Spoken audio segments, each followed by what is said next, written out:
चलो बच्चों ये प्रश्न को देखते हैं। तो प्रश्न में दे रखा है नीचे रासायनिक आबंध द्वारा निर्मित यौगिकों के कुछ उदाहरण नीचे दिए गए हैं, तो गलत उदाहरण को चिन्हित कीजिए। यहाँ 4 विकल्प दे रखा है। पहला में क्या दे रखा है, अष्टक रहित केंद्रीय परमाणु वाला एक अणु BF3। दूसरा दे रखा है रेखीय आकृति वाला एक अणु CO2। तीसरा दे रखा है दो विभिन्न परमाणुओं के मध्य एक अध्रुवीय संयोजी यौगिक CH4। और चौथा दे रखा है एक अणु जो 104.5 डिग्री बंद कोण के साथ V आकृति वाला हो NH3। आइए मुख्य अवधारणा की चर्चा करते हैं। मुख्य अवधारणा। तो प्रश्न में क्या दे रखा है, नीचे रासायनिक आबंध द्वारा निर्मित यौगिक के कुछ उदाहरण दिए गए हैं, तो गलत उदाहरण को चिन्हित करना है, यानी कौन सा हमारा उदाहरण गलत है ये हमें बताना है। तो पहला हमें क्या दे रखा है, पहला हमें दे रखा है अष्टक रहित केंद्रीय परमाणु वाला एक अणु BF3, यानी कि अगर हम देखें BF3, तो इसकी अगर हम संरचना देखें तो यहाँ पे हमारा एक B लगा रहता है, इसके साथ हमारा क्या जुड़ा होगा, 3F जुड़ा होगा, एक F 2F और ये हमारा हो गया 3F। अगर हम देखें तो B का हमारा इलेक्ट्रॉनिक कॉन्फ़िगरेशन होता है 1s2 2s2 2p1। यहाँ पे अगर हम देखें तो जो हमारा संकरण आ जाता है sp2 संकरण, तो ये हमारा क्या हो जाएगा, त्रिभुज। इसकी आकृति हो जाएगी त्रिभुज समतलीय। तो यहाँ पे क्या दे रखा है, अष्टक रहित केंद्रीय परमाणु वाला एक अणु, तो जो हमारा BF3 होता है, इसको देखें तो ये हमारा sp3 होता है और मैं कहता है त्रिभुज समतलीय होता है। ये हमारा क्या होता है, अष्टक रहित केंद्रीय परमाणु वाला एक अणु, यानी जो हमारा ये कथन दे रखा है, ये कथन हमारा सही है, इसलिए विकल्प हमारा गलत होगा।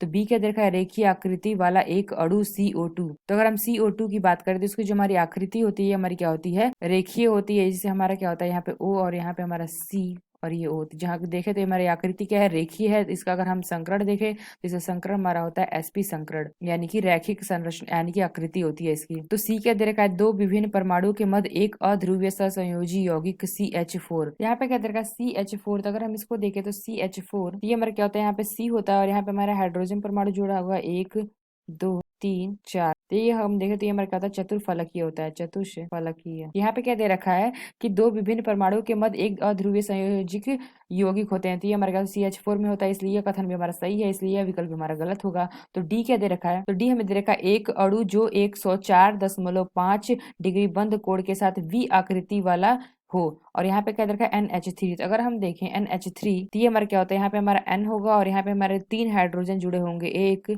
2 और ये हमारा 3। तो यहाँ से अगर हम देखें तो ये हमारा क्या हो जाएगा, यहाँ पे जो हमारा कोड बनेगा ये हमारा क्या होता है 107 डिग्री और यहाँ पे हमारे क्या होते हैं लोन पेयर। यहाँ पे अगर हम देखें तो इसकी आकृति क्या होती है, इसकी आकृति होती है पिरामिडीय। यहाँ पे हमने देखा इसका जो हमारा कोड है ये हमारा क्या 107 है। यहाँ पे हमने क्या देखा, ये हमारा क्या 107 आया है, लेकिन हमें प्रश्न में क्या देखा 104.5, यानी कि हम क्या कह सकते हैं जो कथन है ये हमारा गलत है, इसलिए विकल्प हमारा सही होगा।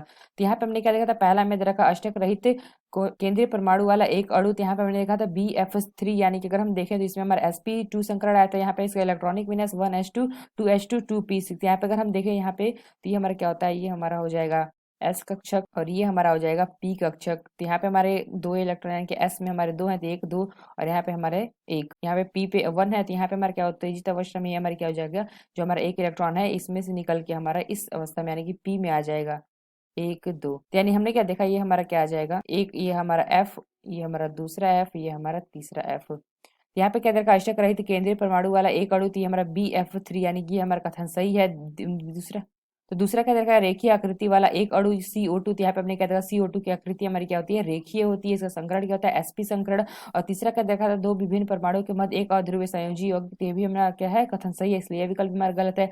और जो हमारा डी दे रखा है ये हमारा क्या है 104.5 दे रखा है। तो यहाँ पे अगर हम देखें तो इसका कोड क्या होता है 107 डिग्री होता है और इसकी जो संरचना की ज्यामिति होती है, ये हमारी ज्यामिति क्या होती है पिरामिडीय होती है। तो यहाँ पे हमने देखा जो हमारा डी विकल्प है यह विकल्प हमारा सही होगा। तो आशा करते हैं आपको समझ में आया होगा। धन्यवाद।